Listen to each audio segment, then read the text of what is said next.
HCN ನ್ಯೂಸ್ಗೆ ಸ್ವಾಗತ. ನಾನು ಪ್ರಿಯಾ. ಈಗ ಹೆಡ್ಲೈನ್ಸ್. ಬೇಲೂರಿನ ವಸತಿ ನಿಲಯದಲ್ಲಿ ಅಸ್ವಚ್ಛತೆ, ಹಳಸಿದ ಆಹಾರ, ವಿದ್ಯಾರ್ಥಿಗಳ ಮೇಲೆ ವಾರ್ಡನ್ ದೌರ್ಜನ್ಯ, ಹಿಂದುಳಿದ ವರ್ಗ ಇಲಾಖೆ ಅಧಿಕಾರಿ ವಜಾಕ್ಕೆ ಆಗ್ರಹ, ಶಾಸಕರು ಗಮನ ನೀಡುವಂತೆ ಸದಸ್ಯರ ಮನವಿ. ಹಾಸನ ಜಿಲ್ಲಾ ಅನುದಾನ ರಹಿತ ಖಾಸಗಿ ಶಾಲೆಗಳ ವತಿಯಿಂದ ಶಿಕ್ಷಕರ ದಿನಾಚರಣೆ. ದೇಶದ ಅಭಿವೃದ್ಧಿಗೆ ಖಾಸಗಿ ಶಾಲೆಗಳ ಕೊಡುಗೆ ಅಪಾರ ಎಂದ ಸಂಸದರು. ಸಮಾಜವನ್ನ ಸರಿದಾರಿಗೆ ತರಲು ಶಿಕ್ಷಕರ ಪಾತ್ರ ಮಹತ್ವದ್ದು ಎಂದ ಶಾಸಕರು. ಸೆಪ್ಟೆಂಬರ್ 17ರಂದು ನಗರಕ್ಕೆ ಸುವರ್ಣ ಕನ್ನಡ ರಥಯಾತ್ರೆ. ಹೆಸರಾಯಿತು ಕರ್ನಾಟಕ, ಉಸಿರಾಗಲಿ ಕನ್ನಡ ಅಭಿಯಾನದಲ್ಲಿ ಭಾಗವಹಿಸಿ. ಬೇಲೂರು ಸಮೀಪದ ಬಂಟೇನಹಳ್ಳಿ ಗ್ರಾಮದ ಬಾಲಕರ ವಸತಿ ನಿಲಯಕ್ಕೆ ಮಾನವ ಹಕ್ಕುಗಳ ಹೋರಾಟ ಒಕ್ಕೂಟ ಹಾಗೂ ಕೆಡಿಪಿ ಸದಸ್ಯರು ಭೇಟಿ ನೀಡಿ ಪರಿಶೀಲನೆ ನಡೆಸಿದರು. ಹಳಸಿದ ಅನ್ನ, ಗಟ್ಟಿ ಇಡ್ಲಿ, ಅಶುದ್ಧ ಕುಡಿಯುವ ನೀರು, ಅರೆಬರೆ ಬೆಂದ ಮುದ್ದೆ, ಹುಳು ತುಂಬಿದ ಧಾನ್ಯ, ಕೊಳಚೆ ತರಕಾರಿ, ನೀರು, ಮಜ್ಜಿಗೆ, ಅಯ್ಯೋ ಒಂದೇ ಎರಡೆ. ಯಾವಾಂತರದಿಂದ ನೊಂದು ಬೆಂದ ವಿದ್ಯಾರ್ಥಿಗಳ ಕಥೆ ನಿಜಕ್ಕೂ ಶೋಚನೀಯವಾಗಿದೆ. ಇಂತಹ ಘಟನೆ ಕಂಡುಬಂದಿದ್ದು ಪ್ರವಾಸಿ ತಾಣ ಬೇಲೂರು ಸಮೀಪದ ಬಂಟೇನಹಳ್ಳಿ ಗ್ರಾಮದಲ್ಲಿನ ಡಿ ದೇವರಾಜ್ ಅರಸು ಹಿಂದುಳಿದ ವರ್ಗದ ಮೆಟ್ರಿಕ್ ನಂತರದ ಬಾಲಕರ ವಿದ್ಯಾರ್ಥಿ ನಿಲಯದಲ್ಲಿ.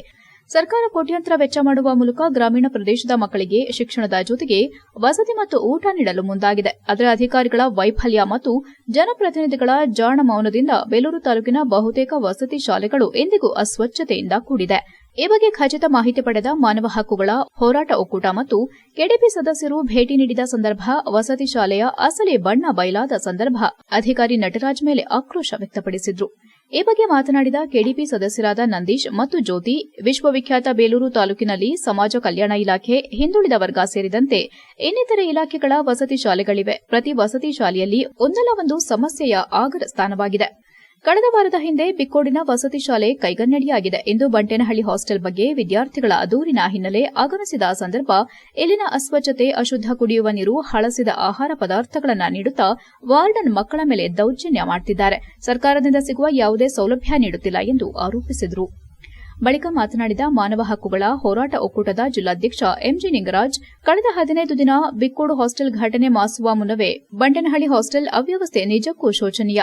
ಸರ್ಕಾರ ಗ್ರಾಮೀಣ ಪ್ರದೇಶ ಮಕ್ಕಳಿಗೆ ಅನುಕೂಲವಾಗಲಿ ಎಂದು ಕೋಟ್ಯಾಂತರ ವೆಚ್ಚ ಮಾಡಿದೆ. ಆದರೆ ಅಧಿಕಾರಿಗಳ ನಿರ್ಲಕ್ಷ್ಯದಿಂದ ಇಲ್ಲೇ ಭಾರೀ ಭ್ರಷ್ಟಾಚಾರಕ್ಕೆ ಕಾರಣವಾದ ಬಗ್ಗೆ ಖುದ್ದು ಕೆಡಿಪಿ ಸದಸ್ಯರ ಜೊತೆ ಭೇಟಿ ನೀಡಿ ಪರಿಶೀಲನೆ ನಡೆಸಿದ ಸಂದರ್ಭ ನಮ್ಮ ಗಮನಕ್ಕೆ ಬಂದಿದ್ದು, ಈ ಬಗ್ಗೆ ಸರ್ಕಾರಕ್ಕೆ ಪತ್ರ ಬರೆಯುವ ಬಗ್ಗೆ ತಿಳಿಸಿದರು.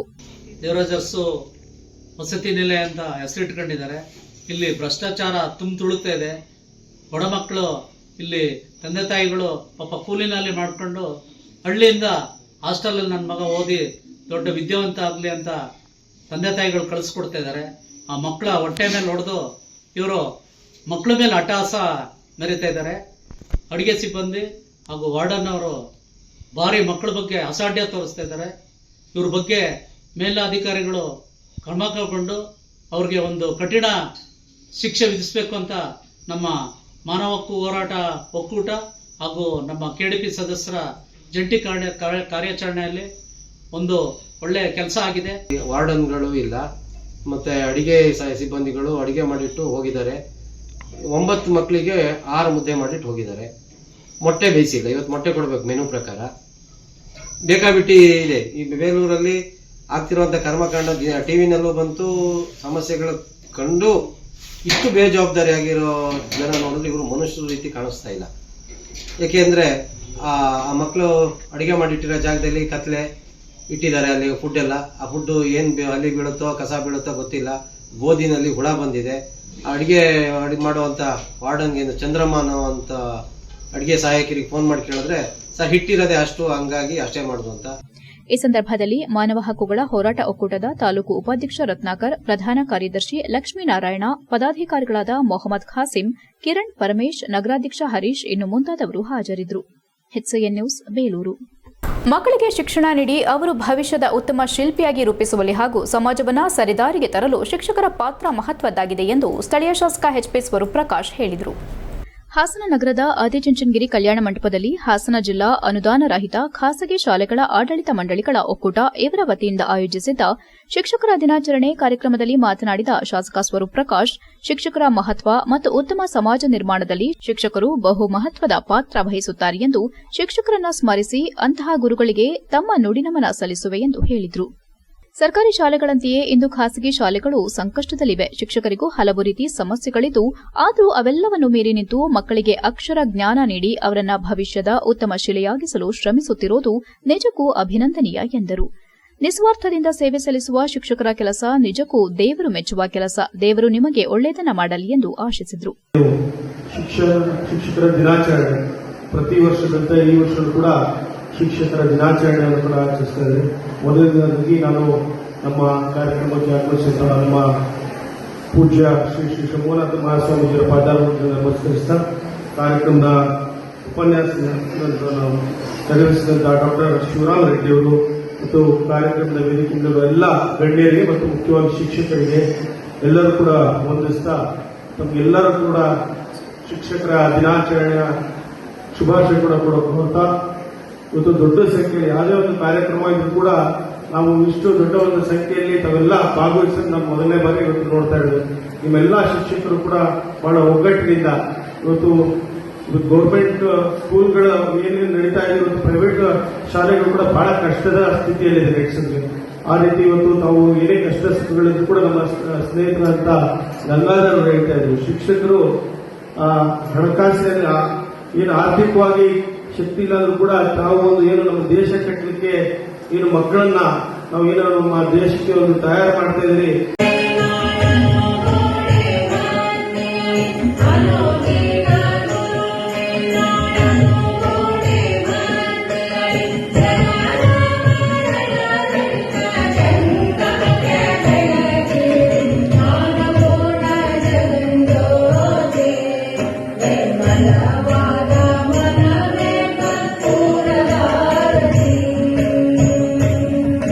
ನಂತರ ಮಾತನಾಡಿದ ಸಂಸದ ಶ್ರೇಯಸ್ ಪಟೇಲ್, ದೇಶದ ಅಭಿವೃದ್ಧಿಗೆ ಖಾಸಗಿ ಹಾಗೂ ಅನುದಾನ ರಹಿತ ಶಾಲೆಗಳ ಕೊಡುಗೆ ಅಪಾರವಾಗಿದೆ ಎಂದರು.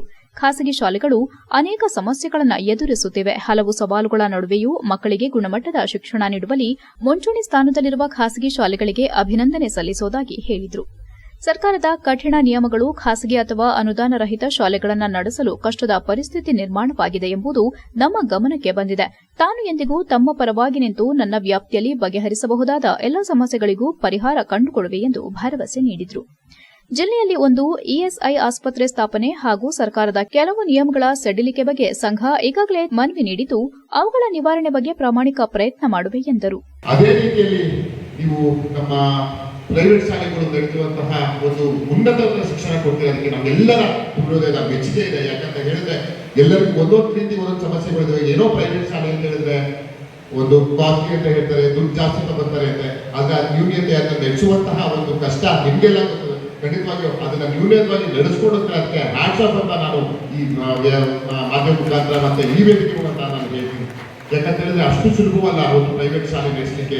ಅದರಲ್ಲಿ 10 ಹಲವಾರು ನ್ಯೂನತೆಗಳಿರ್ತದೆ. ಈಗ ನಮ್ಮ ಗಂಗಾಧರನ ಅವರು ಹೇಳಿದ ರೀತಿಯಲ್ಲಿ ಇಎಸ್ಐ ಆಸ್ಪತ್ರೆ ಬಗ್ಗೆ ಹೇಳಿದ್ರು. ಮತ್ತೆ ನಿನ್ನೆ ಸಹ ಒಂದು ಫೈರ್ ಡಿಪಾರ್ಟ್ಮೆಂಟ್ ಏನೋ ಒಂದು ಸಮಸ್ಯೆ ಇದೆ ಖಾಸಗಿ ಶಾಲೆಯವರಿಗೆ ಅಂತ ಹೇಳಿದ್ರು. ಅದನ್ನು ಸಹ ಬಗೆಹರಿಸುವ ಪ್ರಾಮಾಣಿಕ ಕೆಲಸವನ್ನ ಮಾಡ್ತಾ, ಜೊತೆಗೆ ನಿಮ್ಮೆಲ್ಲರ ಆಶೀರ್ವಾದದಿಂದ ಇವತ್ತು ನನ್ನ ಸಂಸದರಾಗಿ ಆಯ್ಕೆಯಾಗಿದೆ. ನಿಮ್ಮೆಲ್ಲರ ಸಲಹೆ ಸಹಕಾರ ಖಂಡಿತವಾಗಿಯೂ ನನಗೆ ಬೇಕು. ಕಾರ್ಯಕ್ರಮದಲ್ಲಿ ಶಿಕ್ಷಕರನ್ನ ಸನ್ಮಾನಿಸಿ ಗೌರವಿಸಲಾಯಿತು. ಜೊತೆಗೆ ಅರವಿಂದ ಶಾಲೆ ಸಂಸ್ಥಾಪಕ ಬಿಕೆ ರಂಗಸ್ವಾಮಿ ಹಾಗೂ ಮೃತಪಟ್ಟ ಖಾಸಗಿ ಶಿಕ್ಷಣ ಸಂಸ್ಥೆ ಸಂಸ್ಥಾಪಕರಿಗೆ ಸಂತಾಪ ಸೂಚಿಸಲಾಯಿತು. HCN news Haasan.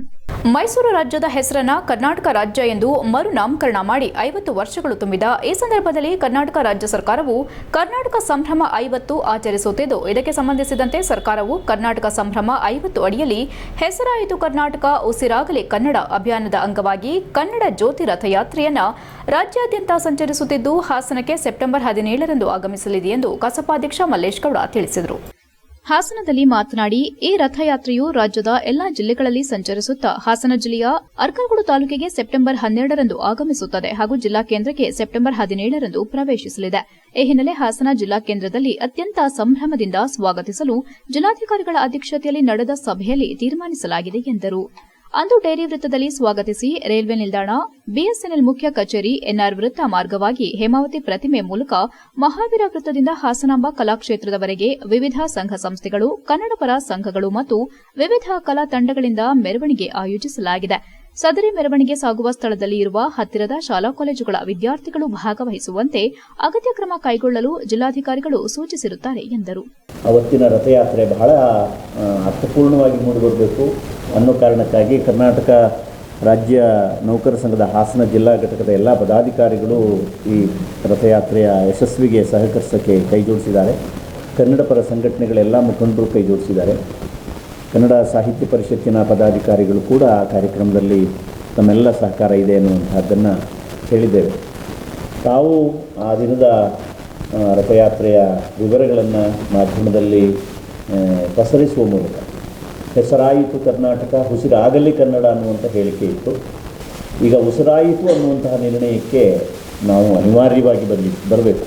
ಇನ್ನೂ ಉಸಿರಾಗಲಿ ಅಂತೇಳಿ ಹೇಳುವಂಥದ್ದು ಬೇಡ, ಉಸಿರಾಯಿತು ಅಂತೇಳಿ ಒಂದು ಗಟ್ಟಿಯಾಗಿ ಹೇಳುವಂತಹದ್ದೊಂದು ನಿರ್ಣಯ ನಮ್ಮ ಎದೆಯಲ್ಲಿ ಮೂಡಬೇಕು.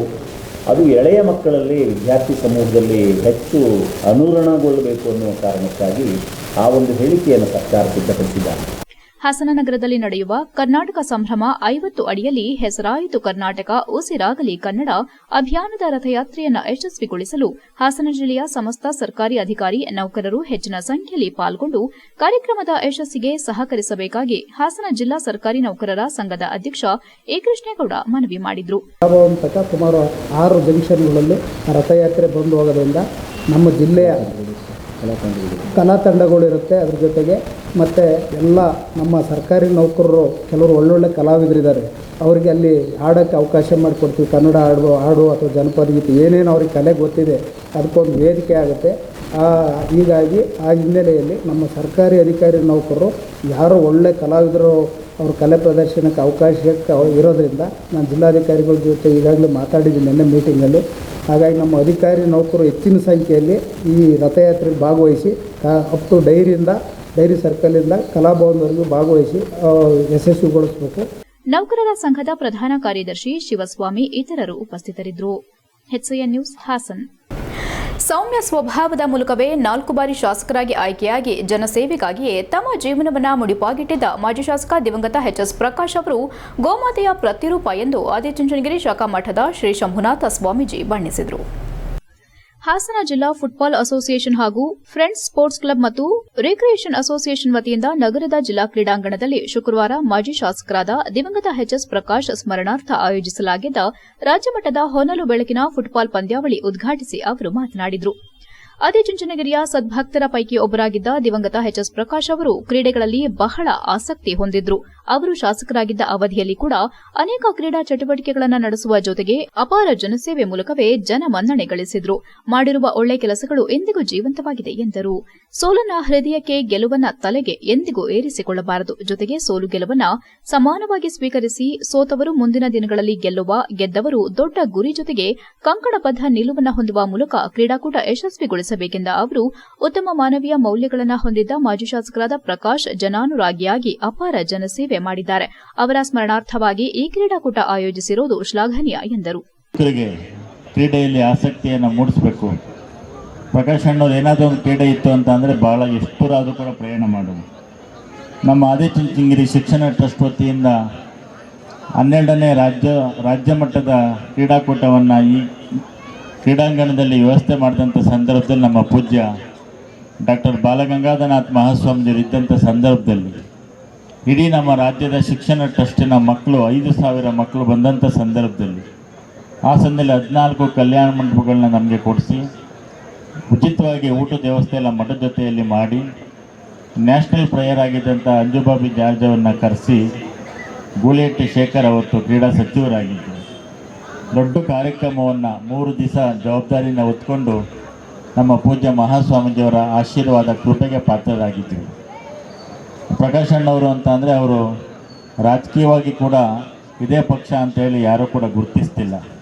ಎಲ್ಲರ ಜೊತೆಯಲ್ಲಿ ಮಾನವೀಯ ಮೌಲ್ಯಗಳನ್ನ ಇಟ್ಕೊಂಡು ಜನಸೇವೆ ಅಂತ ಅಂದರೆ ಮುಂದೆ ನಿಂತ್ಕೊಂಡು ಕೂಡ ಮಠದ ಜೊತೆಯಲ್ಲಿ ಸಂಪರ್ಕವನ್ನು ಇಟ್ಕೊಂಡು ಪಕ್ಷಾತೀತವಾಗಿ ಜಾತ್ಯತೀತವಾಗಿ ಎಲ್ಲ ಧರ್ಮಗಳ ಜೊತೆಯಲ್ಲಿ ಭಾಳ ಸ್ವಾಭಿಮಾನಿಯಾಗಿ ಆತ್ಮಾಭಿಮಾನ ಇಟ್ಕೊಂಡು ಸೇವೆಯನ್ನು ಮಾಡ್ತಿದ್ರು. ಶಾಸಕ ಸ್ವರೂಪಪ್ರಕಾಶ್ ಮಾತನಾಡಿ ಪ್ರತಿ ವರ್ಷದಂತೆ ಈ ವರ್ಷ ಕೂಡ ಈ ಕ್ರೀಡಾಕೂಟ ಆಯೋಜಿಸಲಾಗಿದ್ದು ತಮ್ಮ ತಂದೆಯವರು ಕ್ರೀಡಾಕೂಟದಲ್ಲಿ ಹೆಚ್ಚಿನ ಆಸಕ್ತಿ ಹೊಂದಿದ್ರು. ಅವರ ಸಹಪಾಠಿಗಳು, ಬೆಂಬಲಿಗರು ಹಾಗೂ ಅಭಿಮಾನಿಗಳು ಅರ್ಥಪೂರ್ಣವಾಗಿ ಒಂದು ಕಾರ್ಯಕ್ರಮ ಮಾಡಬೇಕೆಂದು ಯೋಚಿಸಿ ಈ ಕಾರ್ಯಕ್ರಮ ಆಯೋಜಿಸಿದ್ದಾರೆ ಎಂದರು. ಈ ಪಂದ್ಯಾವಳಿಗೆ ಬೇರೆ ಬೇರೆ ಜಿಲ್ಲೆಗಳಿಂದ ಕೂಡ ಕ್ರೀಡಾಪಟುಗಳು ಆಗಮಿಸಿದ್ದು 3 ದಿನಗಳ ಫುಟ್ಬಾಲ್ ಕ್ರೀಡಾಕೂಟ ಯಶಸ್ವಿಯಾಗಿ ನಡೆಯುತ್ತಿದೆ. ಆಗಮಿಸಿರುವ 32 ತಂಡಗಳಿಗೂ ಈ ಮೂಲಕ ಶುಭಾಶಯ ಕೋರುತ್ತಾ ಮುಂದಿನ ದಿನಗಳಲ್ಲಿ ಕ್ರೀಡೆಗಳಿಗೆ ಉತ್ತೇಜನ ನೀಡುವ ನಿಟ್ಟಿನಲ್ಲಿ ಇನ್ನಷ್ಟು ಹೆಚ್ಚೆಚ್ಚು ಕಾರ್ಯಕ್ರಮ ಆಯೋಜಿಸಲಾಗುವುದು ಎಂದರು. ಆಚರಿಸಲಿಕ್ಕೆ ತಾವೆಲ್ಲರೂ ಕೂಡ ಸಹಕಾರ ಮಾಡಿದಿರಿ. ಪ್ರತಿ ವರ್ಷದಂತೆ ನಮ್ಮ ತಂದೆಯವರು ಕೂಡ ಒಳ್ಳೆಯ ಕ್ರೀಡಾಪಟು ಮತ್ತು ಕ್ರೀಡೆಗೆ ಬಹಳ ಒಂದು ಉತ್ತೇಜನ ಕೊಡ್ತಿದ್ದ ಒಂದು ವ್ಯಕ್ತಿ. ಇವತ್ತು ಅವರ ಒಂದು ಅರ್ಥಪೂರ್ಣವಾದ ಕಾರ್ಯಕ್ರಮನ ಮಾಡಬೇಕು ಅಂತೆಲ್ಲ ನಮ್ಮ ತಂದೆಯ ಸ್ನೇಹಿತರು, ಹಿರಿಯರು, ಎಲ್ಲ ನನ್ನ ಸ್ನೇಹಿತರು ಮತ್ತು ಎಲ್ಲರೂ ಕೂಡ ಸೇರಿ ಒಂದು ಅರ್ಥಪೂರ್ಣವಾಗಿ ಒಂದು ಕಾರ್ಯಕ್ರಮ ಮಾಡಬೇಕು ಅಂತ ಫುಟ್ಬಾಲ್ ಟೂರ್ನಮೆಂಟ್ ಆಯೋಜಿಸಿದ್ದು. ಇದು 3 ದಿನ ಕಾಲ ಏನು ಫುಟ್ಬಾಲ್ ಟೂರ್ನಮೆಂಟ್ ಆಯೋಜನೆ ಮಾಡಿದ್ರಿ. ಇವತ್ತು ಹಲವಾರು ಬೇರೆ ಬೇರೆ ಜಿಲ್ಲೆಗಳಿಂದ ಕೂಡ ಹುಬ್ಬಳ್ಳಿಯಿಂದಲೂ ಬಂದಿರಂತ ಕೇಳ್ಪಟ್ಟೆ. ಹಾಗಾಗಿ ಹಲವಾರು ಜಿಲ್ಲೆಗಳಿಂದ ಬಂದು ಇವತ್ತು ಕ್ರಿಕೆಟ್ ಟೂರ್ನಮೆಂಟ್, ನಮ್ಮ ಫುಟ್ಬಾಲ್ ಟೂರ್ನಮೆಂಟ್ಗೆ ತಾವೆಲ್ಲ ಬಂದಿದ್ರಿ ಬೇರೆ ಜಿಲ್ಲೆಗಳಿಂದ. ಮೊದಲನೇದಾಗಿ ತಮ್ಮೆಲ್ಲರಿಗೂ ಕೂಡ ನಾನು ನಮ್ಮ ಹಾಸನಕ್ಕೆ ಮೊದಲನೇದಾಗಿ ಸ್ವಾಗತವನ್ನು ಕೂಡ ಕೋರ್ತಾ ಕಾರ್ಯಕ್ರಮ 3 ದಿನದ ಕಾರ್ಯಕ್ರಮ ಯಶಸ್ವಿಯಾಗಲಿ. 32 ತಂಡ ಬಂದಿದ್ದನ್ನು ಕೂಡ ಕೇಳ್ಪಟ್ಟೆ. ಒಳ್ಳೆಯದಾಗಲಿ ತಮ್ಮೆಲ್ಲರೂ ಕೂಡ ಅಂತ ಹೇಳ್ತಾ ಮತ್ತೊಮ್ಮೆ ಮುಂದಿನ ದಿನಗಳಲ್ಲಿ ಇಂಥ ಒಂದು ಕಾರ್ಯಕ್ರಮ ನಮ್ಮ ಕ್ರೀಡೆನೋ ಉತ್ತೇಜನ ಎಲ್ಲ ಕಾರ್ಯಕ್ರಮ ಕೂಡ ನಾವು ಪ್ರತಿ ವರ್ಷ ಮಾಡಿಕೊಂಡು ಬರ್ತೀವಿ. ತಾವು ಕೂಡ ನಿಮ್ಮೆಲ್ಲ ಸಹಕಾರ ಮಾಡಬೇಕು ಅಂತ ಈ ಸಂದರ್ಭದಲ್ಲಿ ಹೇಳ್ತಾ ಮತ್ತೊಮ್ಮೆ ತಮ್ಮೆಲ್ಲರಿಗೂ ನಾನು ನಮ್ಮ ತಂದೆಯವರ ಒಂದು ಪುಣ್ಯ ಇದಕ್ಕೆ ನಮ್ಮ ಸ್ವಾಮೀಜಿಯವರು ಕೂಡ ಬಂದಿದ್ದಾರೆ. ನಾವು ಕೂಡ ಸದಾಕಾಲ ನಮ್ಮಗಳ ಜೊತೆ ಕ್ರೀಡೆಗೆ ಸಂಬಂಧಪಟ್ಟಂಗೆ ಯಾವುದೇ ಒಂದು ಕೆಲಸ ಕಾರ್ಯಗಳಿದ್ರು ಕೂಡ ನಾವು ಮತ್ತು ನಮ್ಮ ಕುಟುಂಬ ಸದಾಕಾಲ ತಮ್ಮಗಳ ಜೊತೆ ಇರ್ತೀವಿ ಅಂತ ಹೇಳ್ತಾ ಮತ್ತೊಮ್ಮೆ ನಿಮ್ಮೆಲ್ಲರಿಗೂ ನಾನು ಅಭಿನಂದಿಸ್ತಾ ಇದ್ದೀನಿ. ಕಾರ್ಯಕ್ರಮದಲ್ಲಿ ನಗರಸಭೆ ಅಧ್ಯಕ್ಷ ಚಂದ್ರೇಗೌಡ, ಒಕ್ಕಲಿಗರ ಸಂಘದ ನಿರ್ದೇಶಕ ರಘುಗೌಡ, ನಗರಸಭೆ ಮಾಜಿ ಅಧ್ಯಕ್ಷ ಡಾ ಅನಿಲ್ ಕುಮಾರ್, ಡಾ ವಿಶ್ವನಾಥ್, ತಾಲೂಕು ಪಂಚಾಯಿತಿ ಮಾಜಿ ಅಧ್ಯಕ್ಷ ಕುಮಾರ್, ಹೊಸಕೊಪ್ಲು ಸುರೇಶ್, ಹೊಂಗೆರೆ ರಘು ಇತರರು ಉಪಸ್ಥಿತರಿದ್ದರು. HCN news Hassan. ಚಾಕುವಿನಿಂದ ಇರಿದು ವಾಟರ್ ಮ್ಯಾನ್ ಅನ್ನು ಬರ್ಬರವಾಗಿ ಹತ್ಯೆ ಮಾಡಿರುವ ಘಟನೆ ಹಾಸನ ಜಿಲ್ಲೆ ಬೇಲೂರು ತಾಲೂಕಿನ ಚೀಕನಹಳ್ಳಿ ಗ್ರಾಮದಲ್ಲಿ ನಡೆದಿದೆ. ಚೀಕನಹಳ್ಳಿ ಗ್ರಾಮದ 27 ವರ್ಷದ ಗಣೇಶ್ ಕೊಲೆಯಾದ ವಾಟರ್ ಮ್ಯಾನ್. ಚೀಕನಹಳ್ಳಿ ಗ್ರಾಮ ಪಂಚಾಯಿತಿಯಲ್ಲಿ ವಾಟರ್ ಮ್ಯಾನ್ ಆಗಿದ್ದ ಗಣೇಶ್ ನಿನ್ನೆ ರಾತ್ರಿ ಗ್ರಾಮದ ಆಟೋ ನಿಲ್ದಾಣದ ಬಳಿ ನಿಂತಿದ್ದ. ಈ ವೇಳೆ ಕಂಠಪೂರ್ತಿ ಕುಡಿದು ಸ್ಥಳಕ್ಕೆ ಬಂದ ಇದೇ ಗ್ರಾಮದ ರೌಡಿ ಶೀಟರ್ ಮಧು ಕ್ಷುಲ್ಲಕ ಕಾರಣಕ್ಕೆ ಗಣೇಶ್ ಜೊತೆ ಜಗಳ ತೆಗೆದಿದ್ದಾನೆ. ಮಾತಿಗೆ ಮಾತು ಬೆಳೆದು ಜಗಳ ವಿಕೋಪಕ್ಕೆ ತಿರುಗಿ ಚಾಕುವಿನಿಂದ ಗಣೇಶನಿಗೆ ಮಧು ಇರಿದಿದ್ದು ತೀವ್ರ ರಕ್ತಸ್ರಾವದಿಂದ ಗಣೇಶ್ ಸ್ಥಳದಲ್ಲೇ ಮೃತಪಟ್ಟಿದ್ದಾನೆ. ಕೊಲೆ ಮಾಡಿದ ನಂತರ ಮಧು ಎಸ್ಕೇಪ್ ಆಗಿದ್ದಾನೆ. ಬೆಂಗಳೂರಿನಲ್ಲಿ ನೆಲೆಸಿರುವ ರೌಡಿ ಶೀಟರ್ ಮಧು ಗೌರಿ ಗಣೇಶ ಹಬ್ಬಕ್ಕೆ ಗ್ರಾಮಕ್ಕೆ ಬಂದಿದ್ದ. ಮೃತದೇಹವನ್ನು ಜಿಲ್ಲಾಸ್ಪತ್ರೆ ಶವಾಗಾರಕ್ಕೆ ರವಾನಿಸಲಾಗಿದ್ದು ಸ್ಥಳಕ್ಕೆ ಪೊಲೀಸರು ಭೇಟಿ ನೀಡಿ ಪರಿಶೀಲನೆ ನಡೆಸಿದ್ದಾರೆ. ಅರೆಹಳ್ಳಿ ಪೊಲೀಸ್ ಠಾಣೆ ವ್ಯಾಪ್ತಿಯಲ್ಲಿ ಘಟನೆ ನಡೆದಿದೆ. HCN news Belur. ಬೇಲೂರಿನಲ್ಲಿ ಸುಸಜ್ಜಿತ ಕ್ರೀಡಾಂಗಣಕ್ಕೆ ಮೂಲ ಸೌಲಭ್ಯ ಇಲ್ಲದಿರುವುದು ನಿಜಕ್ಕೂ ಶೋಚನೀಯವಾಗಿದೆ. ಈ ನಿಟ್ಟಿನಲ್ಲಿ ಶಾಸಕರು ಹೆಚ್ಚಿನ ಗಮನ ನೀಡುವ ಮೂಲಕ ಬೇಲೂರಿನ ಕ್ರೀಡಾಂಗಣಕ್ಕೆ ಹೈಟೆಕ್ ಸ್ವರೂಪ ನೀಡಬೇಕೆಂದು ಬೇಲೂರು ಪುರಸಭಾ ಅಧ್ಯಕ್ಷ ಎಆರ್ ಅಶೋಕ್ ಒತ್ತಾಯಿಸಿದರು. ಬೇಲೂರು ಪಟ್ಟಣದ ಜೂನಿಯರ್ ಕಾಲೇಜ್ ಮೈದಾನದಲ್ಲಿ ಸಾರ್ವಜನಿಕ ಶಿಕ್ಷಣ ಇಲಾಖೆ ಹಾಗೂ ಬೇಲೂರು ಪಬ್ಲಿಕ್ ಶಾಲೆ ಇವರ ವತಿಯಿಂದ ಹಮ್ಮಿಕೊಂಡ ಹಿರಿಯ ಪ್ರಾಥಮಿಕ ಶಾಲೆಗಳ ತಾಲೂಕು ಮಟ್ಟದ ಕ್ರೀಡಾಕೂಟಕ್ಕೆ ಚಾಲನೆ ನೀಡಿ ಸಭೆಯಲ್ಲಿ ಮಾತನಾಡಿದ ಅವರು, ಬೇಲೂರು ತಾಲೂಕಿನಲ್ಲಿ ಅಸಂಖ್ಯಾತ ಕ್ರೀಡಾಪಟುಗಳು ತಮ್ಮದೇ ಆದ ಕ್ರೀಡೆಗಳಿಂದ ರಾಜ್ಯ ಮತ್ತು ರಾಷ್ಟಮಟ್ಟದಲ್ಲಿ ಗಮನ ಸೆಳೆದಿರುವುದು ನಿಜಕ್ಕೂ ಸಂತೋಷದ ವಿಷಯ. ಆದರೆ ಮೂಲಭೂತ ಕ್ರೀಡಾಂಗಣದಲ್ಲಿ ಸಮಸ್ಯೆ ಇರುವ ಇಲ್ಲಿನ ಕ್ರೀಡಾಪಟುಗಳಿಗೆ ಅತ್ಯಂತ ತೊಂದರೆಯಾಗಿದ್ದು ಕೂಡಲೇ ಇಂತಹ ಸಮಸ್ಯೆ ಬಗೆಹರಿಸಬೇಕೆಂದು ಶಾಸಕರಲ್ಲಿ ಮನವಿ ಮಾಡಿದ ಅವರು, ಕ್ರೀಡೆ ವಿದ್ಯಾರ್ಥಿಗಳ ಪಾಲಿಗೆ ಅತ್ಯಂತ ಅವಶ್ಯಕವಾಗಿದೆ. ದೈಹಿಕ, ಮಾನಸಿಕ ಸದೃಢ ಬೆಳವಣಿಗೆಗೆ ಕ್ರೀಡೆ ಅತ್ಯಂತ ಪಾತ್ರ ವಹಿಸುತ್ತದೆ. ಆದರೆ ಇತ್ತೀಚಿನ ದಿನಗಳಲ್ಲಿ ಪೋಷಕರು ತಮ್ಮ ಮಕ್ಕಳಿಗೆ ಅಂಕ ಗಳಿಕೆಗೆ ಮಾತ್ರ ಸೀಮಿತ ಮಾಡುತ್ತಾ ಕ್ರೀಡಾ ಚಟುವಟಿಕೆಗಳಿಂದ ದೂರ ಉಳಿಯುವಂತೆ ಮಾಡುತ್ತಿರುವುದು ಅವರ ಸದೃಢ ಬೆಳವಣಿಗೆಗೆ ಮಾರಕವಾಗುವ ನಿಟ್ಟಿನಲ್ಲಿ ಈ ಬಗ್ಗೆ ಪೋಷಕರು ಮತ್ತು ಶಿಕ್ಷಕರು ವಿಶೇಷವಾಗಿ ಗಮನ ಹರಿಸಬೇಕು ಎಂದರು. ಕ್ರೀಡಾಂಗಣದ ಬಗ್ಗೆ ಬೇಲೂರಿನ ಎರಡು ಮಾತನ್ನು ಒಂದು ಕ್ರೀಡಾಂಗಣದ ವ್ಯವಸ್ಥೆ ಮಾಡಿದ್ದಾರೆ. ಇದು ಕೇವಲ ಕ್ರೀಡಾಂಗಣವನ್ನ ಬೇಲೂರಲ್ಲಿ ಇದೆ ಅಂತ ಹೆಸರು ಹೇಳೋದಕ್ಕೆ ಮಾತ್ರ ಕ್ರೀಡಾಂಗಣ ಇದೆ. ಇದುವರೆಗೂ ಸಹ ಅಲ್ಲಿ ಮೂಲಭೂತ ಸೌಕರ್ಯಗಳನ್ನು ಕಲ್ಪಿಸದೆ ಅನೈತಿಕ ಚಟುವಟಿಕೆಗಳ ತಾಣವಾಗಿದೆ ಬೇಲೂರಲ್ಲಿ. ಇದನ್ನು ಸನ್ಮಾನ್ಯ ಶಾಸಕರು ತಮ್ಮ ಮನದಲ್ಲಿಟ್ಕೊಂಡು ಆ ಒಂದು ಕ್ರೀಡಾಂಗಣವನ್ನು ಅಭಿವೃದ್ಧಿಪಡಿಸ್ಕೊಳ್ಬೇಕು ಅಂತ ತಮ್ಮಲ್ಲಿ ಕಳಕಳಿಯಾಗಿ ಮನವಿಯನ್ನು ಮಾಡ್ಕೊಳ್ತಾ ನಿಮ್ಮನ್ನು ಕೇಳ್ಕೊಳ್ತಾ, ಕ್ರೀಡಾಂಗಣದ ಕಾಂಪೌಂಡ್ ನಿರ್ಮಾಣ ಏನು ಮಾಡಬೇಕು ಅಂತ ಹೇಳಿ ನಾವು ಈ ಕೆಲಸವನ್ನು ಮಾಡಿಸಿದ್ದೇವೆ ನಮ್ಮ ಪುರಸಭಾ ವತಿಯಿಂದ. ಈ ಗ್ರ್ಯಾಂಟ್ ಸಹ ಸನ್ಮಾನ್ಯ ಮಾಜಿ MLA ಅವರಾದಂಥ ಲಿಂಗೇಶ್ ಅಣ್ಣನವರ ಕಾಲದಲ್ಲಿ ಮಾಡಿದಂಥ 30 ಲಕ್ಷ ರೂಪಾಯಿ ಅನುದಾನದ ಕೆಲಸವಾಗಿರುತ್ತೆ. ಈ ಒಂದು ಕ್ರೀಡಾಂಗಣದ ಪಕ್ಕದಲ್ಲಿ ಒಂದು ಸುಂದರವಾದ ಪಾರ್ಕ್ ನಿರ್ಮಾಣವನ್ನು ಮಾಡಿದ್ದಾರೆ 2016 ಮತ್ತು 17ನೇ ಸಾಲಿನಲ್ಲಿ. ಆ ಒಂದು ಕಾರ್ಯಕ್ರಮ ಉದ್ಘಾಟಿಸಿ ಮಾತನಾಡಿದ ಕ್ಷೇತ್ರ ಶಿಕ್ಷಣಾಧಿಕಾರಿ ರಾಜೇಗೌಡ, ಈಗಾಗಲೇ ಶಿಕ್ಷಣ ಇಲಾಖೆಯ ಆದೇಶದಂತೆ ಬೇಲೂರು ತಾಲೂಕಿನಲ್ಲಿ ಬಹುತೇಕ ಭಾಗ ಹೋಬಳಿ ಮಟ್ಟ ಹಾಗೂ ತಾಲೂಕು ಮಟ್ಟದ ಕ್ರೀಡಾಕೂಟ ಅತ್ಯಂತ ಯಶಸ್ವಿಯಾಗಿ ನಡೆದಿದೆ.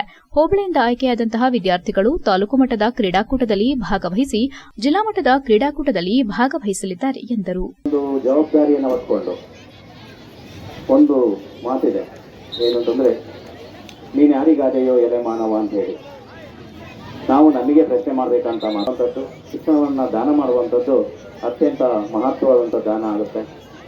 ಸಂಸ್ಥೆಯವರು ಅನೇಕ ಸವಾಲುಗಳನ್ನು ಎದುರಿಸಿ ಒಂದು ಸಂಸ್ಥೆ ನಡೆಸ್ತಾ ಇರ್ತಾರೆ. ಈ ಕಾರ್ಯಕ್ರಮವನ್ನು ನಡೆಸ್ಕೊಡ್ಬೇಕು ಅಂತೇಳಿ ಕಾರ್ಯದರ್ಶಿಗಳಾದಂಥ ಮಹೇಶ್ ಅವರನ್ನು ಕೇಳಿಕೊಂಡಾಗ ಹೋಬಳಿ ಮಟ್ಟದ್ದನ್ನು ನಡೆಸಬೇಕಾಗಿತ್ತು. ಆದರೂ ಅವರು ದೊಡ್ಡ ಮನಸ್ಸನ್ನು ಮಾಡಿ, ಇಲ್ಲ ನಾವು ತಾಲೂಕು ಮಟ್ಟ ನಡೆಸ್ತೀವಿ ಸರ್ ಅಂತಂದರು. ಸೊ ಅದಕ್ಕೆ ಅವರಿಗೆ ಅವಕಾಶವನ್ನು ಕೊಟ್ಟರು. ಭಾರಿ ಅಚ್ಚುಕಟ್ಟಾಗಿ ಈ ಕಾರ್ಯಕ್ರಮವನ್ನು ಹಲವಾರು ದಿನಗಳಿಂದ ವ್ಯವಸ್ಥೆ ಮಾಡಿಕೊಂಡಿದ್ದಾರೆ. ಕಾರ್ಯಕ್ರಮದಲ್ಲಿ ಬೇಲೂರು ಪಬ್ಲಿಕ್ ಶಾಲೆಯ ಟ್ರಸ್ಟ್ ಅಧ್ಯಕ್ಷ ಗುರುಪಾದ ಸ್ವಾಮಿ, ಕಾರ್ಯದರ್ಶಿ ಸಿಎಚ್ ಮಹೇಶ್, ಶಾಲಾ ಶಿಕ್ಷಣ ಸಂಘದ ನಿರ್ದೇಶಕ ಆನಂದ್, ಎಸಿಒ ಶಿವಪ್ಪ, ರಾಜ್ಯ ಶಿಕ್ಷಣ ಸಂಘದ ನಿರ್ದೇಶಕ ಗಂಗಾಧರ್, ಉಪ ಪ್ರಾಂಶುಪಾಲರಾದ ಚಂದ್ರಶೇಖರ್, ತಾಲೂಕು ಪ್ರಾಥಮಿಕ ಶಾಲಾ ಶಿಕ್ಷಕರ ಸಂಘದ ಅಧ್ಯಕ್ಷ ಪಾಲಾಕ್ಷ, ದೈಹಿಕ ಶಿಕ್ಷಕ ನಂದೀಶ್, ದೈಹಿಕ ಪರಿವೀಕ್ಷಕ ಜಗದೀಶ್, ಶಿಕ್ಷಕ ಪೂರ್ಣೇಶ್, ಸಂಪತ್, ರಾಘವೇಂದ್ರ, ಹೇಮಂತ್, ವಿದ್ಯಾರ್ಥಿಗಳು ಹಾಗೂ ಇತರರು ಭಾಗವಹಿಸಿದರು. HCN news, Belur. ಸೆಪ್ಟೆಂಬರ್ 16 ಮತ್ತು 17ರಂದು ಆದಿಚುಂಚನಗಿರಿ ಕಾಲೇಜು ಆವರಣದಲ್ಲಿರುವ ಶ್ರೀ ಆದಿ ವಿದ್ಯಾಗಣಪತಿ ದೇವಸ್ಥಾನದಲ್ಲಿ 1008 ಮೋದಕ ಮಹಾಯಾಗ ನೆರವೇರಿಸಲಾಗುವುದೆಂದು ಹಾಸನದ ಆದಿಚುಂಚನಗಿರಿ ಶಾಖಾ ಮಠದ ಕಾರ್ಯದರ್ಶಿ ಶಂಭುನಾಥ ಸ್ವಾಮೀಜಿ ಅವರು ತಿಳಿಸಿದ್ದಾರೆ. ಚನ್ನರಾಯಪಟ್ಟಣದ ಮೈಸೂರು ರಸ್ತೆಯಲ್ಲಿರುವ ಆದಿಚುಂಚನಗಿರಿ ವಿದ್ಯಾಸಂಸ್ಥೆ ಆವರಣದಲ್ಲಿ ಮಾತನಾಡಿ, ಸೆಪ್ಟೆಂಬರ್ 16 ಮತ್ತು 17ರಂದು ಆದಿಚುಂಚನಗಿರಿ ಕಾಲೇಜು ಆವರಣದಲ್ಲಿರುವ ಶ್ರೀ ಆದಿ ವಿದ್ಯಾಗಣಪತಿ ದೇವಸ್ಥಾನವನ್ನು ಜೀರ್ಣೋದ್ಧಾರ ಮಾಡಿ 1 ವರ್ಷ ಪೂರೈಸಿದೆ. ಇದರ ಅಂಗವಾಗಿ 1008 ಮೋದಕ ಮಹಾಯಾಗವನ್ನು ನೆರವೇರಿಸಲಾಗುವುದು. ಈ ಕಾರ್ಯಕ್ರಮಕ್ಕೆ ಶ್ರೀ ಆದಿಚುಂಚನಗಿರಿ ಪೀಠಾಧ್ಯಕ್ಷ ಡಾ ನಿರ್ಮಲಾನಂದ ಸ್ವಾಮೀಜಿ ಅವರ ದಿವ್ಯ ಸಾನ್ನಿಧ್ಯ ಮತ್ತು ಅಮೃತ ಹಸ್ತದಿಂದ ಮಹಾ ಮೋದಕ ಯಾಗವನ್ನು ಪ್ರಾರಂಭಿಸಲಾಗುವುದು. ಆದಿ ಮಹಾಗಣಪತಿ ಯುವರಾಜ ಪಂಚಾಮೃತ ಅಭಿಷೇಕ, ಕುಂಭ ಕಳಸ, ಅನುಗ್ರಹ ಸಂದೇಶ ಕಳಸ ದಾನ ಹಾಗೂ ಬಂದಂತಹ ಭಕ್ತಾದಿಗಳಿಗೆ ಪ್ರಸಾದ ವಿನಿಯೋಗ ಕೂಡ ಏರ್ಪಡಿಸಲಾಗಿದೆ. ಜೊತೆಗೆ ಶ್ರೀ ಆದಿ ವಿದ್ಯಾಗಣಪತಿ ಭಜನಾ ಮಂಡಳಿ ವತಿಯಿಂದ ಭಜನಾ ಕಾರ್ಯಕ್ರಮ ಕೂಡ ಆಯೋಜಿಸಲಾಗಿದೆ.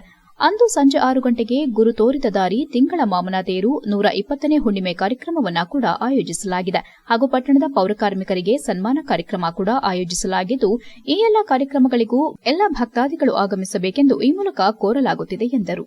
ದೇವಸ್ಥಾನ 1 ವರ್ಷ ಆದ ನಂತರ ಸಹಸ್ರ ಮೋದಕ ಯಜ್ಞವನ್ನು ಮಾಡಬೇಕು ಅಂತ ಸಂದರ್ಭದಲ್ಲಿ ಈ ಒಂದು ಪತ್ರಿಕಾಗೋಷ್ಠಿಗೆ ನಮ್ಮ ಎಲ್ಲ ತಾಲೂಕಿನ ಪತ್ರಿಕಾ ಸಮಿತಿಗಳಿಗೆ ಶ್ರೀಮಠದ ಪರವಾಗಿ ಸ್ವಾಗತವನ್ನು ಕೋರ್ತಾ, ಈಗಾಗಲೇ ಮೆನುರು ತಿಳಿದಿರುವ ಹಾಗೆ 16, 17 ಈ ಪವಿತ್ರವಾದ ಕಾರ್ಯಕ್ರಮವನ್ನು ನಮ್ಮ ಚನ್ನರಾಯಪಟ್ಟಣದಲ್ಲಿ ಗಣಪತಿ ದೇವಸ್ಥಾನ ಶ್ರೀ ಆದಿವಿದ್ಯಾ ಗಣಪತಿ ದೇವಸ್ಥಾನದಲ್ಲಿ ಸಹಸ್ರ ಮೋದಕ ಯಜ್ಞ ಅಂತೇಳಿ ಒಂದು ಕಾರ್ಯಕ್ರಮ. ಈ ಕಾರ್ಯಕ್ರಮ ಉದ್ದೇಶ ಅಂದರೆ ವಾರ್ಷಿಕ 1 ವರ್ಷ ನವೀಕರಣ ಮಾಡಿ ದೇವಸ್ಥಾನವನ್ನು ಜೀರ್ಣೋದ್ಧಾರ ಮಾಡಿ ನವೀಕರಣ ಮಾಡಿ 1 ವರ್ಷ ಆಗಿದೆ. ಇನ್ನು ಹಲವಾರು ವರ್ಷಗಳಿಂದ ಗಣಪತಿಯನ್ನು ವಿಶೇಷವಾಗಿ ನಿಂತಿರೋ ಗಣಪತಿಯನ್ನು ನಾವೇನು ಕಾಣ್ತೀವಿ. 1 ವರ್ಷ ಆದ ನಂತರ ವಾರ್ಷಿಕ ಒಂದು ಪವಿತ್ರ ಕಾರ್ಯಕ್ರಮವನ್ನು ಆಯೋಜನೆ ಮಾಡಬೇಕು.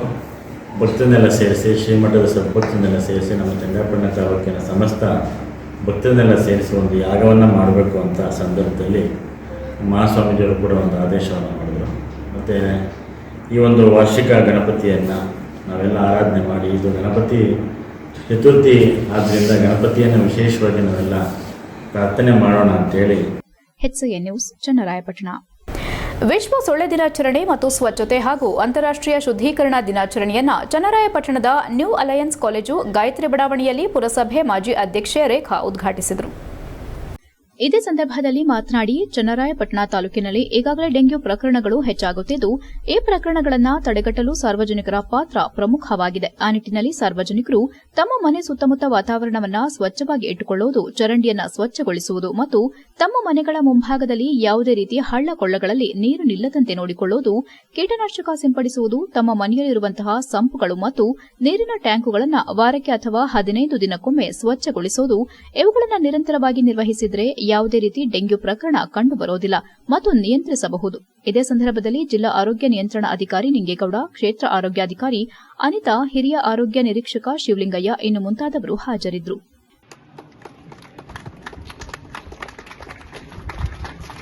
HCN news, Channarayapatna.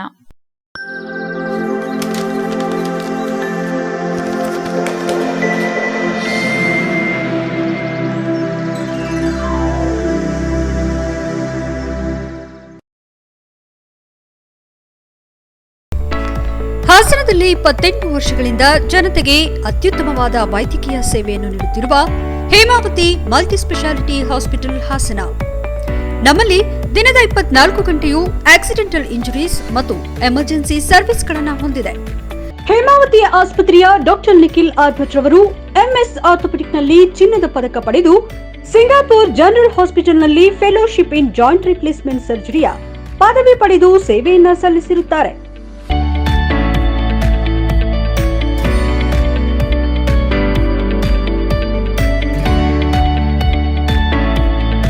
ನಮ್ಮಲ್ಲಿ ಆಂಬ್ಯುಲೆನ್ಸ್ ಸೇವೆಯೂ ಲಭ್ಯ. ಇನ್ನೇಕೆ ತಡ? ನೀವು ಯಾವುದೇ ಮೂಳೆ ಸಮಸ್ಯೆ ಹೊಂದಿದರೆ ಹಿಂದೆ ಭೇಟಿ ನೀಡಿ. ಹೇಮಾವತಿ ಮಲ್ಟಿಸ್ಪೆಷಾಲಿಟಿ ಹಾಸ್ಪಿಟಲ್, ಉತ್ತರ ಬಡಾವಣೆ, ಹಾಸನ. ಹಾಸನ ನಗರದ ಅರಳಿಕಟ್ಟೆ ವೃತ್ತದ ಬಳಿಯಿರುವ ಸಂಸ್ಕೃತ ಭವನದಲ್ಲಿ ಸೆಪ್ಟೆಂಬರ್ 15 ಮತ್ತು 16ರಂದು 2 ದಿನಗಳ ಕಾಲ ನಗರದ ಅರಳಿಕಟ್ಟೆ ವೃತ್ತದ ಬಳಿ ಇರುವ ಸಂಸ್ಕೃತ ಭವನದಲ್ಲಿ ಚಿತ್ರಕಲಾ ಸ್ಪರ್ಧೆ ಮತ್ತು ಕಲಾಕೃತಿಗಳ ಪ್ರದರ್ಶನ ಆಯೋಜಿಸಲಾಗಿದೆ ಎಂದು ಚಿತ್ರಕಲಾವಿದ ಶಿವಕುಮಾರ್ ತಿಳಿಸಿದರು. ಹಾಸನದಲ್ಲಿ ಶುಕ್ರವಾರ ಮಾತನಾಡಿದ ಅವರು, ಶಿಲ್ಪಕಲೆಗಳ ತವರೂರಾಗಿರುವ ಹಾಸನ ಜಿಲ್ಲೆಯಲ್ಲಿ ಚಿತ್ರಕಲೆಯನ್ನು ಉಳಿಸಿ ಬೆಳೆಸುವ ನಿಟ್ಟಿನಲ್ಲಿ ಈ ಕಾರ್ಯಕ್ರಮ ಆಯೋಜಿಸಲಾಗಿದ್ದು, ಮಕ್ಕಳಿಂದ ಸ್ಥಳದಲ್ಲೇ ಚಿತ್ರ ಬರೆಯುವ ಹಾಗೂ ಕಲಾಕೃತಿಗಳನ್ನು ಪ್ರದರ್ಶಿಸಿದ ಉತ್ತಮ ಚಿತ್ರಗಳಿಗೆ ಬಹುಮಾನ ವಿತರಣೆ ಮಾಡಲಾಗುವುದು ಎಂದರು. ಕಾರ್ಯಕ್ರಮವನ್ನು ಅಂತಾರಾಷ್ಟೀಯ ಚಿತ್ರಕಲಾವಿದ ಕೆಟಿ ಶಿವಪ್ರಸಾದ್ ಉದ್ಘಾಟಿಸಲಿದ್ದು, ಇದೇ ವೇಳೆ ನಿರ್ಮಲಾ ಕಲಾಶಾಲೆಯ ಕಾರದಕಟ್ಟಿ, ಜಿಲ್ಲಾ ಕನ್ನಡ ಸಾಹಿತ್ಯ ಪರಿಷತ್ ಮಾಜಿ ಅಧ್ಯಕ್ಷ ನಾಯಕರಹಳ್ಳಿ ಮಂಜೇಗೌಡ, ನಗರಸಭೆ ಅಧ್ಯಕ್ಷ ಚಂದ್ರೇಗೌಡ, ಸಾಹಿತಿ ಗೊರೂರು ಅನಂತರಾಜು, ಚಿತ್ರಕಲಾ ಅಕಾಡೆಮಿ ಸದಸ್ಯ ಎಚ್ಎಸ್ ಮಂಜುನಾಥ್, ಹಿರಿಯ ಚಿತ್ರಕಲಾವಿದ ಅಮೃತಾಚಾರಿ ಇತರರು ಪಾಲ್ಗೊಳ್ಳಲಿದ್ದಾರೆ. ಇನ್ನು ಸೆಪ್ಟೆಂಬರ್ 16ರ ಸೋಮವಾರದಂದು ಬೆಳಗ್ಗೆ 10 ಗಂಟೆಗೆ ಮಕ್ಕಳಿಗೆ ಬಹುಮಾನ ವಿತರಣೆ ಮಾಡುವ ಸಮಾರೋಪ ಸಮಾರಂಭದಲ್ಲಿ ಟೈಮ್ಸ್ ಶಿಕ್ಷಣ ಸಂಸ್ಥೆ ಮುಖ್ಯಸ್ಥ ಗಂಗಾಧರ್, ಜಿಲ್ಲಾ ಕನ್ನಡ ಸಾಹಿತ್ಯ ಪರಿಷತ್ತು ಮಾಜಿ ಗೌರವಾಧ್ಯಕ್ಷ ರವಿನಾಕಲ್ಗೂಡು, ಅಂತಾರಾಷ್ಟೀಯ ಚಿತ್ರಕಲಾವಿದ ಕೆಟಿ ಶಿವಪ್ರಸಾದ್, ಜಿಲ್ಲಾ ಕನ್ನಡ ಸಾಹಿತ್ಯ ಪರಿಷತ್ತು ಗೌರವ ಕಾರ್ಯದರ್ಶಿ ಬೊಮ್ಮೇಗೌಡ, ಲೇಖಕಿ ಸಿ ಸುವರ್ಣ ಇತರರು ಭಾಗವಹಿಸಲಿದ್ದಾರೆ. ಕಲಾ ಪ್ರದರ್ಶನಕ್ಕೆ ಎಲ್ಲಾ ಕಲಾವಿದರಿಗೂ ಕರೆ ಕೊಡಲಾಗಿದ್ದು 29 ಜನ ಕಲಾವಿದರು ಭಾಗವಹಿಸುವುದಾಗಿ ಹೇಳಿದ್ದು, 500ಕ್ಕೂ ಹೆಚ್ಚು ಮಕ್ಕಳು ಈ ಚಿತ್ರಕಲಾ ಸ್ಪರ್ಧೆಯಲ್ಲಿ ಪಾಲ್ಗೊಳ್ಳಲಿದ್ದಾರೆ ಎಂದರು. ಸುಮಾರು ಈ ಒಂದು ಚಿತ್ರೋತ್ಸವದಲ್ಲಿ ಸುಮಾರು 500ಕ್ಕಿಂತ ಹೆಚ್ಚಿಗೆ ಮಕ್ಕಳು ಸೇರ್ತಾ ಇದ್ದಾರೆ. ನಮ್ಮ ಹಾಸನ ಜಿಲ್ಲೆಯ ಹಾಸನ ನಗರದ ಮಕ್ಕಳ ಇದರಲ್ಲಿ ಭಾಗವಹಿಸ್ತಾ ಇದ್ದಾರೆ. ಇಲ್ಲಿ ಎಲ್ಲ ಡೀಟೇಲ್ ಇದೆ, ಎಷ್ಟು ವರ್ಷದಿಂದ ಮಾಡ್ತಿದ್ದಾರೆ ಅಂತ. ಮತ್ತೆ ದೊಡ್ಡವ್ರದ್ದು ಸುಮಾರು 36 ಜನ ಕಲಾವಿದರುಗಳು ಇದರಲ್ಲಿ ಈ ಕಲಾ ಪ್ರದರ್ಶನದಲ್ಲಿ ಭಾಗವಹಿಸ್ತಿದ್ದಾರೆ. ಕಲಾ ಸ್ಪರ್ಧೆ ಮತ್ತೆ ಚಿತ್ರ ಕಲಾವಿದರು, ನಮ್ಮ ಕಲಾವಿದರು ತುಂಬಾ ಜನ ಇರೋದ್ರಿಂದ ಕಲಾವಿದರುಗಳಿಗೆಲ್ಲ ಒಂದು ವೇದಿಕೆ ಬೇಕಾಯಿತು. ಖಾಸಗಿ ಶಾಲೆ ಮತ್ತೆ ಈ ಎಲ್ಲಾ ಶಾಲೆ ಚಿತ್ರಕಲಾ ಶಿಕ್ಷಕರು ಬರ್ತಿದ್ರು, ಒಂದು ಕಾರ್ಯಕ್ರಮ ಇರ್ತಿರ್ಲಿಲ್ಲ. ಆ ಕಾರ್ಯಕ್ರಮ ಮಾಡಕ್ಕೆ ಒಂದು ವೇದಿಕೆ ಬೇಕಾಯಿತು. ಮತ್ತೆ ಹಾಸನದಲ್ಲಿ ಗ್ಯಾಲರಿ ಇಲ್ಲ. ಸುಮಾರು ವರ್ಷ ನನಗೆ ಗೊತ್ತಿರೋಂಗೆ ಸರ್ ಈ ವಿಷಯನ ತುಂಬಾ ಮುಖ್ಯಮಂತ್ರಿವರೆಗೂ ತಗೊಂಡೋಗಿದ್ದಾರೆ ಪ್ರಸ್ತಾವನೆ ಗ್ಯಾಲರಿಗೋಸ್ಕರ. ಸಾಧ್ಯ ಆಗ್ತಾ ಇಲ್ಲ. ಹೀಗೆ ಈ ತರ ಕಲೆ ಉಳ್ಸಕ್ಕೋಸ್ಕರ ನಾವು ಈ ತರ ಕಾಂಪಿಟೇಷನ್ಸ್ ಅದು ಇದು ಮಾಡ್ತಾ ಇದ್ರೆ ಹಿಂಗಾದ್ರೂ ಆರ್ಟ್ ಗ್ಯಾಲರಿ ಕಟ್ಬೋದು ಅನ್ನೋ ಉದ್ದೇಶದಿಂದ ಈ ಕಾರ್ಯಕ್ರಮ ಹಮ್ಮಿಕೊಂಡಿದೀವಿ. ಅದರಿಂದ ನಮ್ಮ ಸರ್ ಮತ್ತೆ ಸುವರ್ಣ ಮೇಡಮ್ ಸಹ ತುಂಬಾ ಸಹಕಾರ ಕೊಡ್ತಾ ಇದ್ದಾರೆ ಈ ಕಾರ್ಯಕ್ರಮ ಮಾಡ್ಲಿಕ್ಕೆ. ಅಂತಾರಾಷ್ಟೀಯ ಚಿತ್ರಕಲಾವಿದ ಕೆಟಿ ಶಿವಪ್ರಸಾದ್, ಲೇಖಕಿ ಸಿ ಸುವರ್ಣ, ಲತಾ, ಬಸವರಾಜ್, ಯೋಗಾನಂದ ಇತರರು ಉಪಸ್ಥಿತರಿದ್ದರು. HCN news, Haasan. ನಾಗರಹಾವು ಹಾಗೂ ಸಾಕುನಾಯಿ ಕಾದಾಟದಲ್ಲಿ ಸಾಕುನಾಯಿ ಮೃತಪಟ್ಟ ಘಟನೆ ಪಟ್ಟಣದ ಹೊಳೆಮಲ್ಲೇಶ್ವರ ದೇವಸ್ಥಾನ ಸಮೀಪದಲ್ಲಿರುವ ಕುಮಾರಸ್ವಾಮಿಯವರ ಮನೆಯಲ್ಲಿ ನಡೆದಿದೆ. ಸಕಲೇಶಪುರ ಪಟ್ಟಣದ ನಿವಾಸಿ ಕುಮಾರಸ್ವಾಮಿಯವರ ಹಿತ್ತಲಿಗೆ ಬಂದ ನಾಗರಹಾವನ್ನ ಗಮನಿಸಿದ ಅವರ ಸಾಕುನಾಯಿ ನಾಗರಹಾವನ್ನ ಅಟ್ಯಾಕ್ ಮಾಡಿ ಕಾದಾಟಕ್ಕೆ ಶುರು ಮಾಡಿದೆ. ಹಾವು ಕೂಡ ನಾಯಿಯೊಂದಿಗೆ ಕಾದಾಟ ನಡೆಸಿ ಕೊನೆಗೆ ಸಾಕು ನಾಯಿ ಮೃತಪಟ್ಟಿದ್ದು, ನಾಯಿಯೊಂದಿಗೆ ಕಾದಾಟ ನಡೆಸಿದ ನಾಗರಹಾವಿಗೆ ಹೊಟ್ಟೆ ಭಾಗದಲ್ಲಿ ಸೀಳಿ ಕರಳು ಹೊರಗೆ ಬಂದಿದ್ದು, ಕೂಡಲೇ ವಿಷಯ ತಿಳಿದ ಉರುಗತಜ್ಞ ಸಗೀರ್ ಸ್ಥಳಕ್ಕಾಗಮಿಸಿ ಹಾವನ್ನ ಪಶು ಆಸ್ಪತ್ರೆಗೆ ಕೊಂಡೊಯ್ದು ಹೊಟ್ಟೆ ಭಾಗ ಸೀಳಿ ಹೋಗಿದ್ದನ್ನ ವೈದ್ಯರ ಮೂಲಕ ಹೊಲಿಗೆ ಹಾಕಿಸಿ ನಂತರ ಹಾವನ್ನ ಸುರಕ್ಷಿತ ಸ್ಥಳಕ್ಕೆ ಬಿಟ್ಟು ಬರಲಾಯಿತೆಂದು ಸಗೀರ್ ಅವರು ಮಾಧ್ಯಮಕ್ಕೆ ತಿಳಿಸಿದರು. ಒಟ್ಟಿನಲ್ಲಿ ಉರುಗತಜ್ಞ ಸಗೀರ್ ಅವರ ಈ ಕಾರ್ಯಕ್ಕೆ ಸಾರ್ವಜನಿಕರು ಪ್ರಶಂಸೆ ವ್ಯಕ್ತಪಡಿಸಿದ್ದಾರೆ. HCN news Sakleshpur. ಕೊನೆಯಲ್ಲಿ ಮತ್ತೊಮ್ಮೆ ಮುಖ್ಯಾಂಶಗಳು. ಬೇಲೂರಿನ ವಸತಿ ನಿಲಯದಲ್ಲಿ ಅಸ್ವಚ್ಛತೆ, ಹಳಸಿದ ಆಹಾರ, ವಿದ್ಯಾರ್ಥಿಗಳ ಮೇಲೆ ವಾರ್ಡನ್ ದೌರ್ಜನ್ಯ, ಹಿಂದುಳಿದ ವರ್ಗ ಇಲಾಖೆ ಅಧಿಕಾರಿ ವಜಾಕ್ಕೆ ಆಗ್ರಹ, ಶಾಸಕರು ಗಮನ ನೀಡುವಂತೆ ಸದಸ್ಯರ ಮನವಿ. ಹಾಸನ ಜಿಲ್ಲಾ ಅನುದಾನ ರಹಿತ ಖಾಸಗಿ ಶಾಲೆಗಳ ವತಿಯಿಂದ ಶಿಕ್ಷಕರ ದಿನಾಚರಣೆ, ದೇಶದ ಅಭಿವೃದ್ಧಿಗೆ ಖಾಸಗಿ ಶಾಲೆಗಳ ಕೊಡುಗೆ ಅಪಾರ ಎಂದ ಸಂಸದರು, ಸಮಾಜವನ್ನ ಸರಿದಾರಿಗೆ ತರಲು ಶಿಕ್ಷಕರ ಪಾತ್ರ ಮಹತ್ವದ್ದು ಎಂದ ಶಾಸಕರು. ಸೆಪ್ಟೆಂಬರ್ 17ರಂದು ನಗರಕ್ಕೆ ಸುವರ್ಣ ಕನ್ನಡ ರಥಯಾತ್ರೆ, ಹೆಸರಾಯಿತು ಕರ್ನಾಟಕ, ಉಸಿರಾಗಲಿ ಕನ್ನಡ ಅಭಿಯಾನದಲ್ಲಿ ಭಾಗವಹಿಸಿ. ಎಷ್ಟೊತ್ತು ನೀವು ನೋಡಿದ್ದು ಹಾಸನದ ಸುದ್ದಿ ಅಂದ್ರೆ HCN ನ್ಯೂಸ್.